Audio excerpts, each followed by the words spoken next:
Hi everyone, I'm Michelle Adams from ProWritingAid, and today we are back again with JoEllen Nordström, our favorite editing expert. Before JoEllen begins, we do have an announcement to make. JoEllen has been joining us monthly for self-editing school the series that we began in the grips of the pandemic, and we've learned so much from her in that time. But now the world is returning a bit more back to normal, at least we're hoping.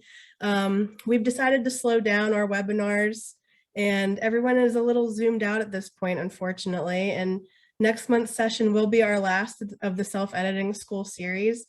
We thank you for joining us for all this time. If this is your first session, I'm sorry that we just dropped the bomb on you. If you've been here since the beginning, we know that you've learned so much from JoEllen, and our past replays will stay on our YouTube channel so that you can go back and watch that content as you like. But next month's session will be our last. But don't worry, we're not ending all of our sessions entirely. We're just kind of scaling back a bit. So be sure to stay on our newsletter for all of our updates on anything new that we begin down the road. But with that being said, we're just so grateful to JoEllen for sharing her experience and expertise with us for all this time. And we're excited to have her back with us today. So to get back into the swing of things, last month we learned about what editors look for in a fantasy adventure, and that was a great way to kind of preview the content for Fantasy Writers Week and get us in the fantasy mood. It was so much fun. So what have you got for us today, JoEllen? Today we're talking about backstory, which kind of wraps in because with fantasy, because it is part of not only your character development, but it's also part of your world building. So if you've been part of that, this will explain a little bit better on the techniques that we use to evaluate how well you're implementing your backstory and how you can make it better. Sounds great. I'm going to just sit back and learn with everybody else and let you take it away. All right, let's see here. Here we go. We can share. And in the links there, you should be able to see where you can download these. If you want the handouts yourself, you can always do that. And we'll just go from there. Let me just move this over a bit here. There we go. So we're going to be looking at what an editor looks for in the backstory. And as I mentioned, oops, let's see here. Got to make my stuff work. Here we go. Come on, there we go. So again, I put the link in the chat there and you can look for what's in the backstory there. I do have some online videos and webinars here and there as we go. So if you are looking for more of these live interactions where we answer questions, please go ahead and just sign up there, and then you'll get the newsletters that let you know when I have more of those coming up. We've done a lot lately, so yeah, it's really great. I'll be sad to see you guys go, but again, we're still there. Whenever you're ready to work with a professional editor, just let us know. So what do developmental story editors use as an evaluation? They're always looking at the genre in which you're writing, regardless if it's fantasy or whatever. And why they look at the genre and why it's so important to deal with an editor who is an expert in your genre, in that field, is because they want to meet the expectations of your audience, and the audience is the most important person involved in your book. It's written for readers. If a book is not read, if a tree falls in the woods, does it make a sound? If a book is not read, does it exist? I don't know, but I don't think the story does.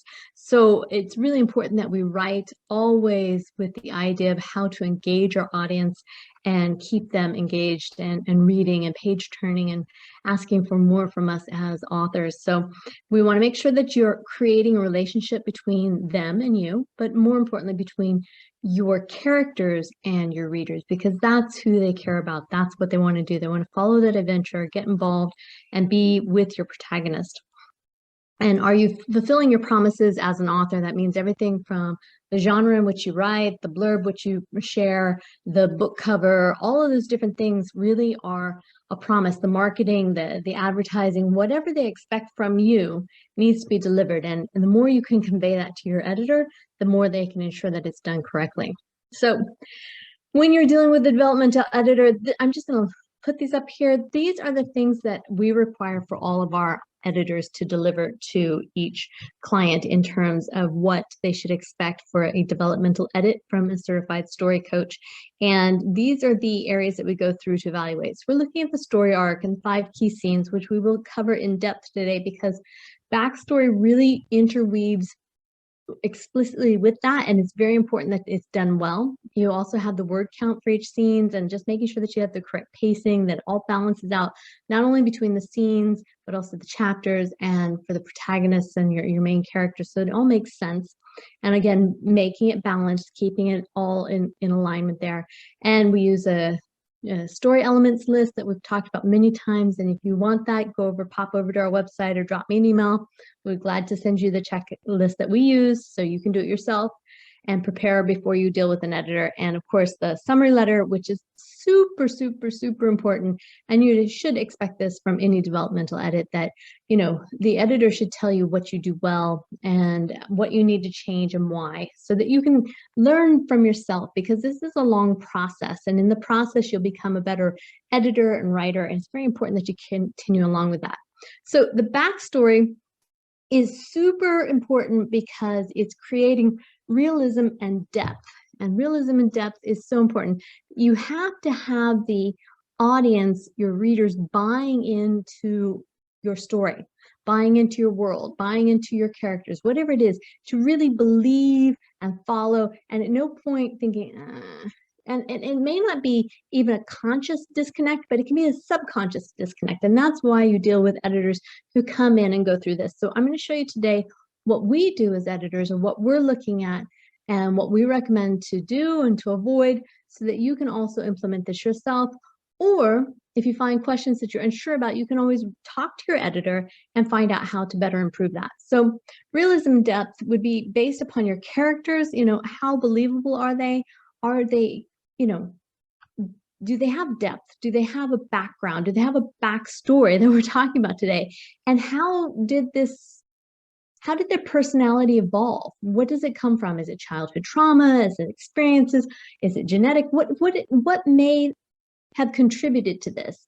And the world in which they live, which is also part of the backstory. There's a lot of history, how, you know, things exist, why they exist, why the government is the way it is, why the people relate the way they do, why the rules are the way they are, whatever it may be.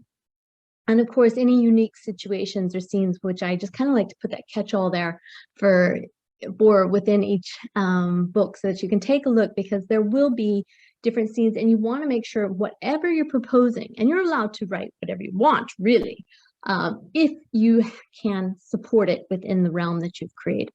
So again, we always refer back to our story arc here, and you're looking at the 5 most important scenes. But today, instead of talking about those scenes in depth, what I'm going to talk about is how does your backstory support, enhance, and convey the right story arc, and support and enhance all of those 5 key scenes as you're writing. So editors focus on how you implement your backstory. You've got backstory, but is it interesting? Is it engaging? Do we care as a reader? So this is very, very important. So the backstory is normally revealed, and these are the areas I'm going over. Maybe I've missed something, but I went through it and I really felt like these are the key ones for me off the top of my head, that we have our thoughts, our memories, our flashbacks, the dialogue between the characters, the journey or quest that the protagonist is on, magic. Of course, I know that's still fantasy. We could be talking about something totally else, but it could be magic, could be romance, whatever it is that you're putting in there. And of course, any prologues that you may include in your writing there. So the thoughts are going to reveal background. This is one way that we introduce backstory for a character or the environment in which they are. And the thoughts reveal the background through their individual internal dialogue, their discourse or self-talk. When you are reading into their thoughts and you have this, it can reveal a lot, but it needs to be believable. It needs to be in the voice of that character. It needs to be a conversation that seems normal for this character to engage in their mind. And of course, it needs to be totally natural. So, and knowing that the internal dialogue or monologue, whatever you want to call it, is unique to that character, it may or may not match the external character that we know. So just develop that fully, but whatever you choose, you need to be consistent, absolutely consistent on how you convey the thoughts that are portrayed by this character. And of course, it should be relevant to the point of view character, whoever is driving the scene. It should match their goals, both their internal and their external. So this is a little bit more to let us know what's going on, maybe different things going there. So make it, most importantly, every single detail, thought, memory, flashback, whatever, dust on the floor, anything you mention in the book needs to be relevant to the overall plot. It needs to contribute. It should not distract. It should not fluff. It should not in any way weaken your plot. Everything comes back to that story arc. Everything either drives it forward or sinks it. So if you can't decide if you should keep something or not, ask yourselves questions. Is it pushing the plot forward? If it's not, then you can definitely fix it or remove it, whatever it may be, or ask an editor, I'm not really sure about this. And they may see something that you don't. So again, it's always good because so far we get into these stories and we can't always see the woods anymore. We're so engaged in what's going on.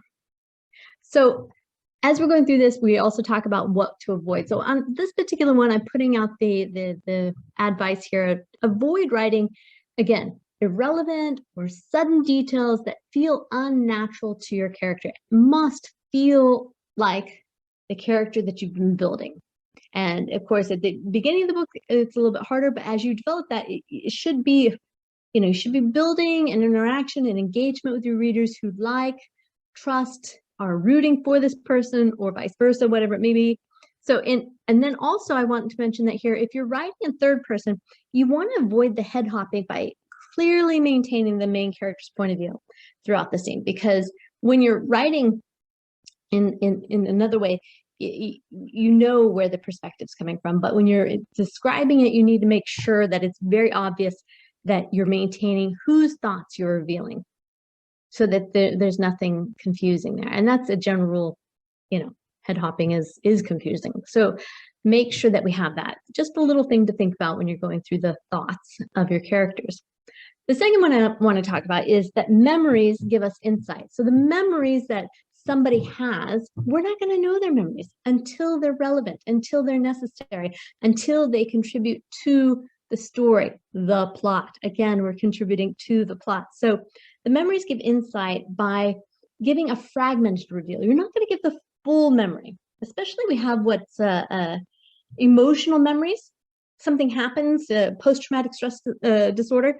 It's a sudden bolt or a sudden something suddenly happens, and what that does is it causes an internal emotional reaction that may not be logical, but it's triggered by something.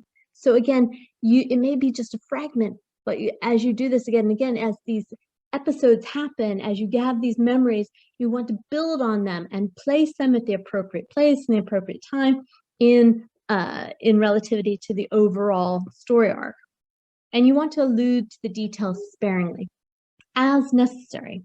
Build mystique, build interest, build it up over time. Don't give it all away at the beginning, but use this because memories are a fantastic way of giving and revealing backstory. So, but again, we're going to remind, and I know I'm repetitive, I'm going to keep repeating, but it's okay. Avoid using irrelevant attributes which do not drive the plot forward, okay? So make sure that everything you're writing, if it's a memory, that it's important. We don't remember donuts because it was a favorite food if donuts don't have anything to do with the story and the plot, all right? Make it have purpose. Every word, every sentence, every detail needs to have purpose. And remember to keep the character present in the scene. A memory is just that. It's a revealed, partial insight to what happened. It's not complete. It's not full. You don't go back and relive the whole memory. That is the next part. That is flashback, which we're about to go into. But a memory is just a little insight. letting us know what's going on there.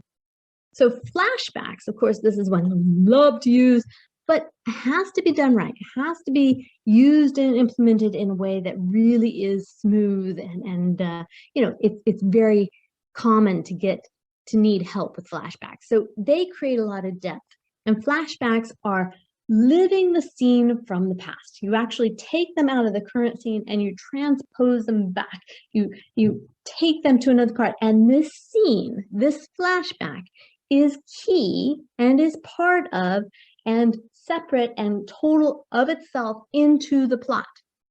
It contributes. It's not small bits and pieces, it's complete. So it has a beginning, middle, and end. It has something going on there that engages us, and it completely ties into the overall story arc, and it becomes an essential part of your novel. Otherwise, it's not necessary. So it should be essential to the plot, to the overall plot or subplot within the story arc. And it's more than just a part of the character's thoughts, or like I said, it's not part of the memory. It is a complete expose of what happened at this time. And you really need to implement it well. So avoid describing, and you want to engage your readers by showing the event. If they're angry, make them angry. Describe their face, describe what's going on, how they react, how their body reacts, what happens in this. So flashback is a writing technique, and it's going to take your reader out of the present scene, and it's going to involve them completely in the past. It's going to be essential to the overall. It's going to be a complete scene in and of itself, and it is essential to the overall plot. So when a story editor, and this is what we spend a lot of time on here, we've explained again and again how we train our editors and why they do what they do, and this is why we're revealing this, to give you behind the scene information of what we do so that you can work better with us or by yourself and become a better writer, so you can go straight to line editing or copy editing out the door and get to that publishing. But what a story editor looks for in a flashback is, does your flashback reveal relevant details that are essential to the plot? It must be essential to the plot. And does it develop your character and keep the reader engaged during that time? It should not be something where they kind of check out. They'll put the book down, they'll walk away. So make sure you engage them. Use all the same techniques you would, the entry hook, the exit hook, the tension, the creation, what's going on. Create an emotional reaction for your readers. So this should be insightful and essential and really, involved. And you want to provide a new dimension to your story. It's something that can only be revealed through a flashback. Otherwise, there's no need for the flashback. So if it's not meeting one of these requirements, if it doesn't answer these questions in a way that it fulfills it, then you can avoid using the flashbacks to reveal the backstory. You can choose another method.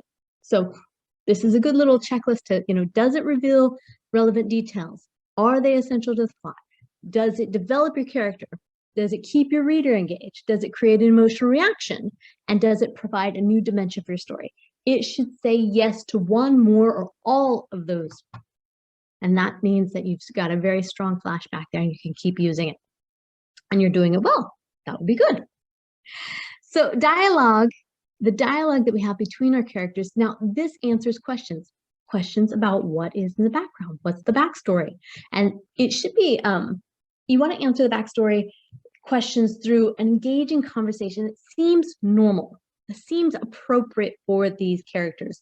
You wouldn't sit and talk about the history of the local theater if it wasn't of interest to the two people talking. It needs to be something that you've established is a natural discussion going on between them, a natural interest, or is triggered by something in the environment, triggered by an event in the area or something that happens in the story that's plot, but somehow bring it into relative natural conversation and seg into it.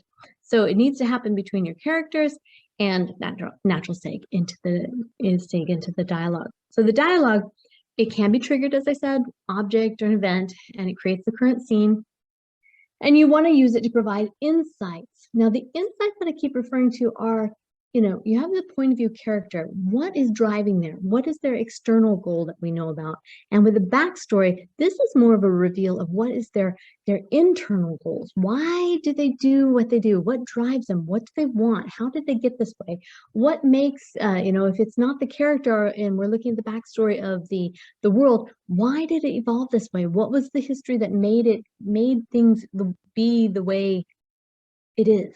So, we want to get the significance, and the backstory should be contributing to that.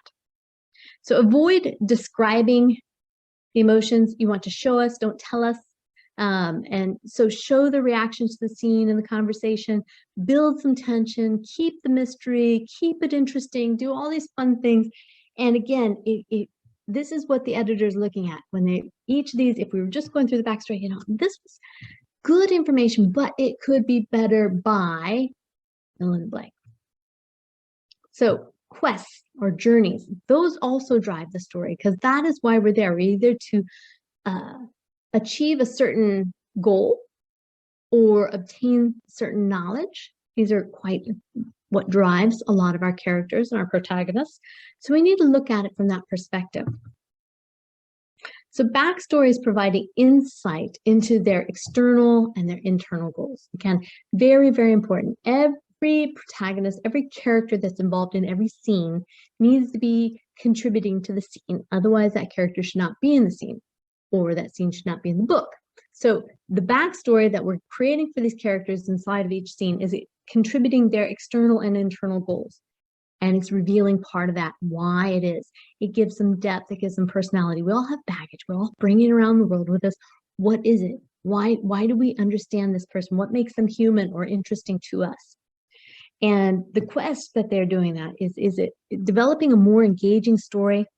You need to show that it's essential, absolutely essential to complete this task or obtain this knowledge, and that your readers want this on behalf of your protagonist. You have to keep them engaged. So avoid describing how the events have impacted the character. Again, show us what happened. Did they lose their parents? Did they end up growing up poor? Did they suffer? Did they, have they never experienced something that's very common to the rest of us? And why is that? Give us that background, give us that story. So show the emotions and the physical reactions from both the past and the present events. Show the difference, and then reveal the personality patterns and expose how and why they respond the way that they do, so that you can create this empathy, this depth, and this realism for all of your readers there. Now, magic, yes, I know it's fantasy, but we just did fantasy, so I'm not completely done with it. And it can be many things, but I do think it's important here because magic is used in writing. And if you're not doing fantasy, just fast forward through this part. But magic also discloses the plot line, and it ensures, you want to ensure that when you use magic, that it is, oh, we have a typo here. It is a natural inclusion, and it matches your characters and your world there. So that means that it really makes sense to use magic at this time, that it is the only option, that it is accessible, and that it makes sense in the logic of what you're writing for them to do it at this time. Don't just give them an easy solution because you couldn't come up with a better way to do it. That's unfulfilling. We want to see how it works, why it works, and kind of get caught up. We love magic because it takes us to another place.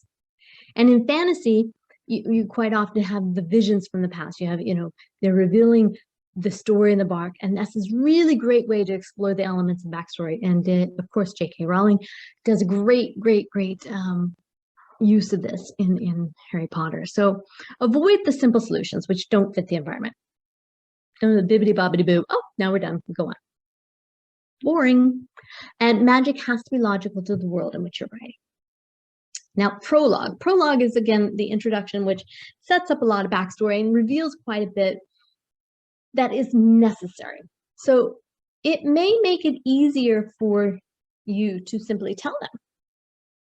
But is it the best way? Because you can't do it another. So let's talk about that. So editors evaluate the prologue by asking, is it vital information that the reader needs now. Quite often, you want to be very careful about stuffing everything into your first chapter because you've got so much to catch them up on. Reveal it as necessary and make it contribute to the overall plot and make it drive forward the story. And do they need to know it now? Or can they know it later? And if so, what would be a really cool way of letting them know? Do they have a flashback? Do they suddenly remember something? They come out of amnesia? What is it? And if you omit this backstory, does it create a plot hole? Because that means it's absolutely necessary. And that's a good thing to know that it's necessary. Can you include it in chapter 1 or can you move it to later in the novel? Again, if you can move it back a bit and still build in the 5 key scenes there and build your story arc, then that's the best way to do it. And does it add or distract from your narrative flow? Needs to always contribute. Please don't put things in that distract. So ask if the plot needs the info. Does the story remain the same if it's removed? Then it's irrelevant. If so, it's a strong indicator it's not necessary. So avoid always being informational. We need information in life, but we came to you for a story. We came to you to be engaged and to go on an adventure. So make sure that we're doing it that way. So work the prologue naturally into the narrative rather than creating a separate introduction. And ensure your backstory does not feel forced. So the editor tips, I've outlined a few here, and they're not all inclusive. They're not comprehensive. There's still more out there, folks. There's so much information coming day to day.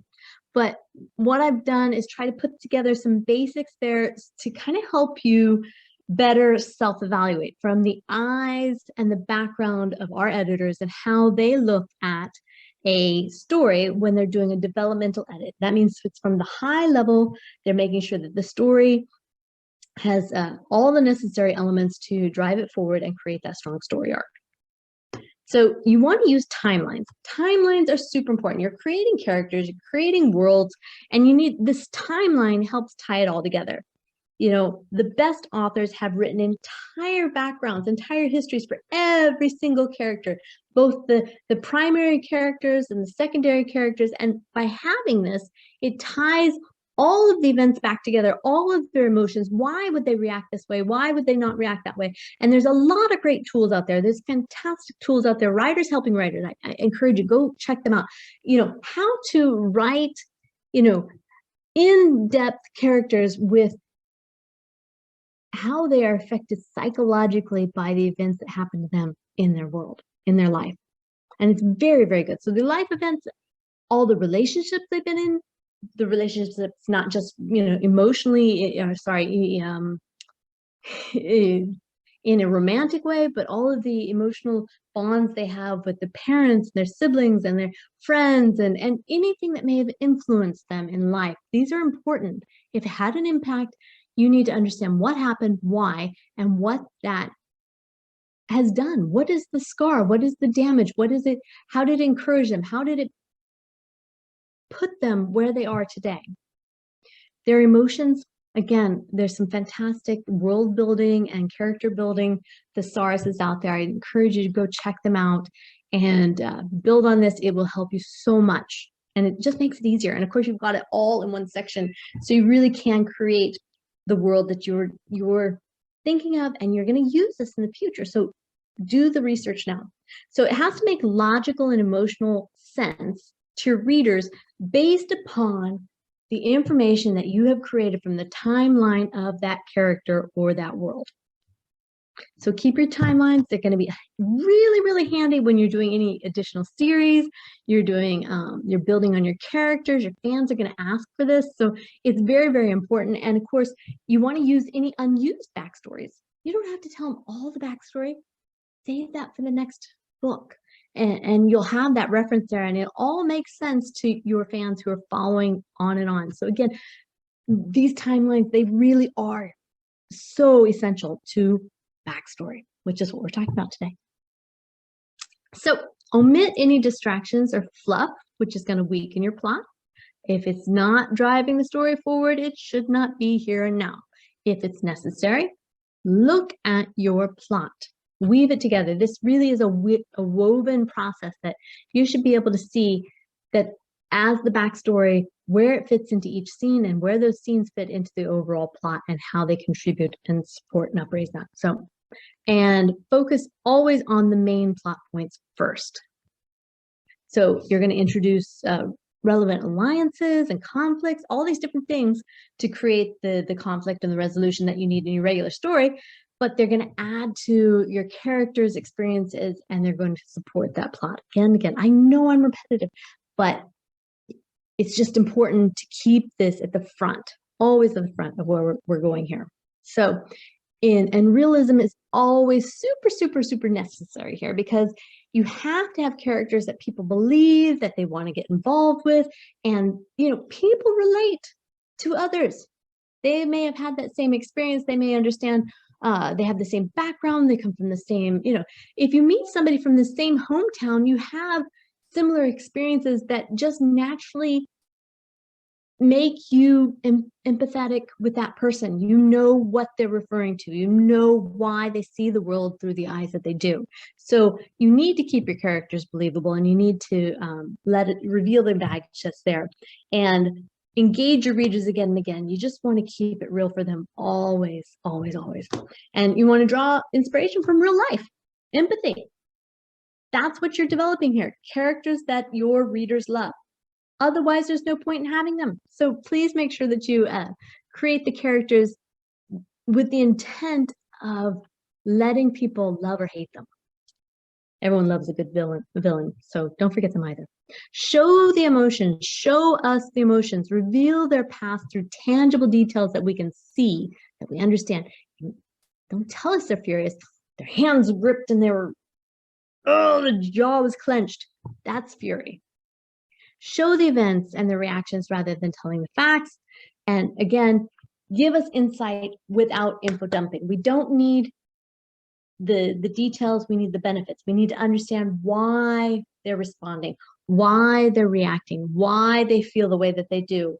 And we don't need to know it from a factual diagnosis.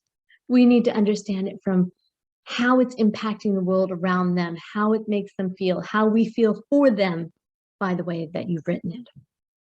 So avoid, I can barely see here. So be careful with the first chapter and avoid the overload there. And in the backstory that you include, decide what you need only based upon what you need. And that's what you're going to include, and choose ideally when you can expose it. Again, you don't need to put it all in the front. You don't want to upfront heavy load it. You want to look at your plot. That's why we go through as editors. And I'm going to cover this just briefly before we wrap this up and answer all your questions. I know we've got questions coming, so write them in the chat here, write them in the Q&A so we can get to those. But it is so important to know your 5 key scenes, to know your story arc, and then have evaluate from this where your backstory is being exposed and how it plays into those key scenes. And there you go. Plan how your backstory weaves into the overall plot. So design the effective ways to share the backstory. There are many different ways that you can do this. Use variety, keep it interesting, and do different deliveries. If it is a flashback, then take us there completely. If it's a thought or a memory, then do it in the slight reveals that we need. Do the different ways that we need to know. And if you're having an internal dialogue or an internal monologue or an external dialogue, how did that evolve? What triggered it? What was the impetus of it? Why are we suddenly discussing this? Why is it so important that we discuss it now? So, and deploy the information only as it becomes relevant to that character's current situation in the overall plot. So again, we're looking at the plot line, we're looking at this, and we're looking at our backstory, and we are weaving them together to make sure that the backstory is supporting the overall plot. So allow this backstory to deepen your primary and your secondary characters and the history of your world. And as you do this, you need to be strategic. You need to conduct a developmental edit, which means we're not looking at the small details, we're looking at the overall progress.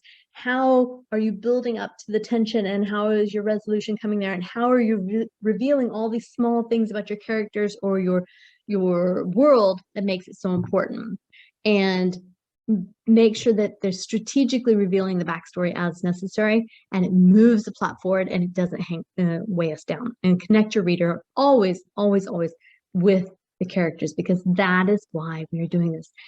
All the backstory that you reveal should connect your readers with your characters. So I've included this a little bit just to briefly go through, because I mentioned world building here. It is important because that is part of the environment also, and it includes the history and the backstory, and you want to include the details and descriptions that are relevant to the plot. And just giving this as a little bit of reference here, because this is part of the handout, and you want to be consistent, you want to make it believable, and as you outline your scenes, you know, if you haven't done this, this is the first thing you're doing, make sure that you're giving a name to every scene in the entire book, in every chapter. Every scene is named so that you can reference this and you can see where it goes. And if necessary, you can move things around to create that developmental edit in the way that you need to.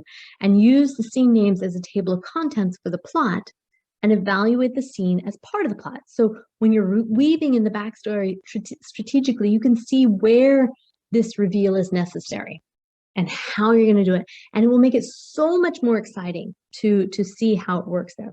So your editor is going to evaluate this. They're going to evaluate how every scene impacts your heroine or your protagonist, and every scene has to have a purpose. Otherwise, it should not be there.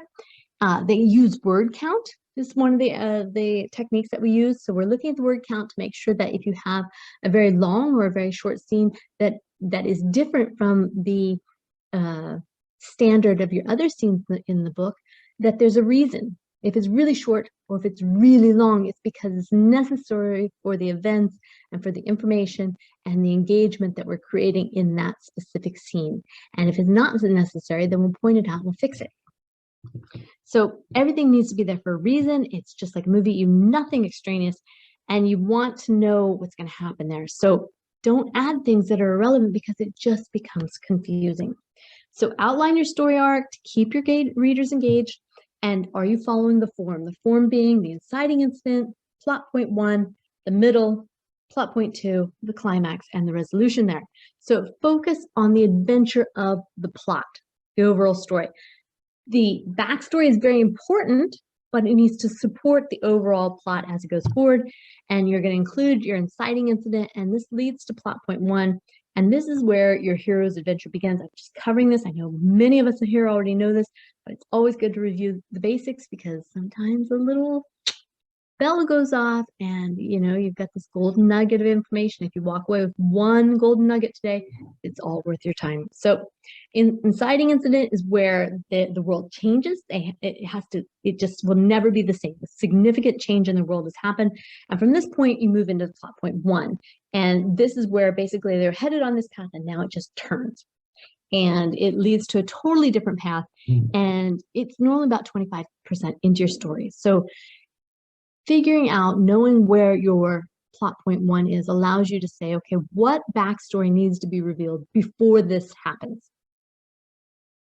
And if you've got backstory that you're not sure where it goes, you can ask yourself, well, did I need to know this prior to this point in the storyline? Because it has to support the overall plot. So your editor is looking for the proper position of the events and the scenes in your story, and use of all the story elements, backstory, and all these other things just being part of that. We're looking at your word count and your balance and your character's presence. So your protagonist should be in the most important scenes. Otherwise, maybe they're not your protagonist. And so when you get there, you're getting to the end of Act 1, and you're building to your middle of your scene, which is that 50% right in the middle, and your heroine is transformed from being reactive to being proactive. Now they're making conscious decisions, and they're going to drive their own life from this point forward, and this is Act 2. Your middle scene, 50%, as we said, balance between plot point 1 and plot 2, and it's the heroine's presence and impact. So plot point 2 being the low point. or they have to make a decision.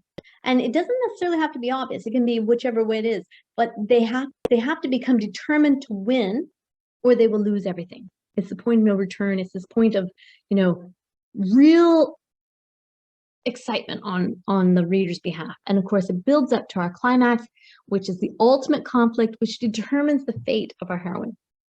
And it's the greatest tension and the most emotional upheaval. And lastly, we're going to deal with intrigue. So we want to make sure that our readers are engaged, that they care about the characters. That's why we're dealing with the backstory, and we're dealing with it in a way. I mean, think about it in life. You don't go up and tell your deepest, darkest secrets to somebody you just met, unless they're your therapist or you have to. Maybe in the story you would know our thoughts or those events, but in general, you get to know the character in a natural progression. So think about how you're revealing these. And if it's not creating intrigue, you need to revise it so that you make sure that your characters matter. So story editors are going to evaluate all your characters. Like I mentioned, they're going to do it for you. They're going to create that list of characters. They're eliminating the spellings or confusion, outline the character roles, designate the antagonist and protagonist, and identify each character's presence and purpose in your book. These are all things that you should do. But if you know, it's normal. You might get tired. Then go ahead. Or if you're unsure about things, this is a great time to get a developmental editor in. Or complete all the self-editing of the developmental edit and come to the editor when you're ready for line editing. So make sure that you're keeping the point of view for each scene and that it matches the goals and the plot overall. Ensure that the point of view matches the purpose of the scene and the character, and always paying attention to the 5 key scenes of your story arc and where they land in the overall. So that inciting incident at 10 to 15%, the plot point at 20 to 30, middle at 45 to 50, plot point 2, 70, 80, and the climax at 90%. If you follow this format, it's not a template, it's not something that is written in stone, but it is more or less what is used, and it's what the human brain is satisfied with. So it's pretty important. Again, just a reference there. Make sure you're using this and finding out which one to do. The editor is going to evaluate all these different things for you. Make sure that you're impacting, you're engaging, and that all is balanced. Characters and scenes, why your scenes are balanced, again, including the flashbacks, including the different ones like that, and how it affects our plot and our heroine. And these are what you should demand from an editor. If you come to First Editing, this is what we provide. But this is the new standard, folks. We are the first certified story coach editors in the world, and we're very proud of that. And this is what we deliver. So if you don't get it from us, make sure that you get this from somebody else, because you'll pay as much or more. And it's a big investment, so we want to make sure that. So make sure they have the certifications. If you don't know how to hire the editor, ask for a sample and all of this. So I am ready to answer questions, and I see a couple there. So please insert those as we go, and we'll just cover that. I see. So this is us. And remember, you can download. You can download all of this. So, all right. Going to replay this. Okay, good. Let me get over here. Here's our Q&A. And please feel free, folks, to put this up here. And if you think of something later, just reach out to us at editors@firstediting.com. If you don't get me, I mean, we have a whole team of editors, and they're all waiting to help you. So they love this even more than me. So I've heard a great use of backstory is reveal a misbelief a character has that is preventing them from reaching their goal. Thoughts? I think that, you know, of course, that makes us more human. We all have these hindrances or these, well, I could never do that, or, you know, it's always just going to be somebody else, whatever, some kind of misbelief. And I think it does hold us back, because whatever we believe does impact how hard we try and how much we do. And sometimes breaking that barrier is simply the ability to see somebody else that we relate to or that we identify with, that we understand. And once they do it, then that myth is no longer reality. But sometimes the beauty of fiction and stories that we write, or even nonfiction here, if it's written in the narrative, is that when we break that barrier, when we do it ourselves, it is a much bigger struggle. And I think that creates an even better story. So absolutely, I do agree with that. My thoughts are 100%. Yeah, that's a good way to get them in there. And I think it's essential to understand their beliefs and their background there. So I hope that answers your question. How do you avoid editing to the point that you edit your voice out along with descriptions? The whole relevant thing throws me, and I've over deleted parts of my manuscript. Any tips? Avoid editing to the point that you edit your voice out along with the descriptions. Well, I think there's a point where you have to hand it over to. If you think that you're causing more harm than good, then it's time to reach out either to an editor or a beta reader. But I really think at the developmental, you want to deal with somebody who's accustomed to this. Your voice, making sure that the elements are first, and then your voice is going to be more thoroughly primed and developed even more so as you get to the next level of editing. It's good. But if you've over deleted, save them, but be easy on yourself. Quite often it's very hard for people to remove things. So, but maybe you're doing the Marie Kondo of editing and you're really going to clear it out and keep it simplistic. I just hope it brings you joy. So if you're, I would get help. I get help and just keep the questions there. You don't have to remove it. You can strike through it or cut it out. If you record your edits, then you can have somebody else and you'll have that specific area to refer to when you're uncertain. Can I keep this or not? But asking yourself some of the questions I provided, like, is this necessary? Does it drive the story forward? That really helps to ensure that you're doing the right type of editing. Should the MCs, the main character's emotional state, change between these 5 key scenes? Well, it is an evolution, and normally that is because they've gone from being reactive and being out of control of the situation to now being the driver of their own life, deciding their own fate. And I would assume I confidently say that yes, that absolutely changes your behavior and your perspective and your emotions. So you want to convey that, maybe you had somebody who had low self-esteem at the beginning, and now as they come out, they're very full and they're going forward. So I would follow that, definitely. When you write a flashback, how do you transition in and out of the flashback? Oh, that's a good one.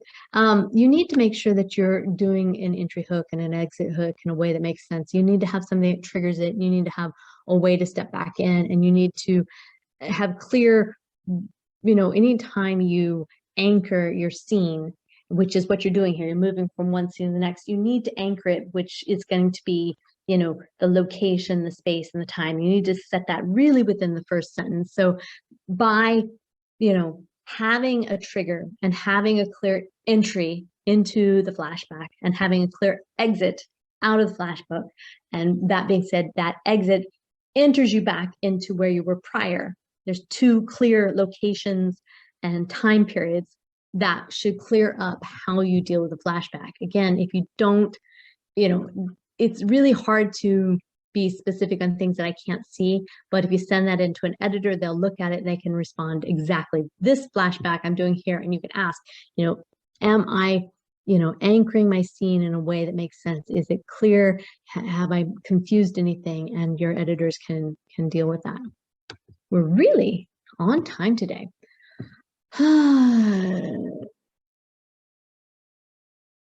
If your novel is a dual timeline, somewhat fantasy in genre, should the inciting incident from the past be in a prologue or in a chapter 1?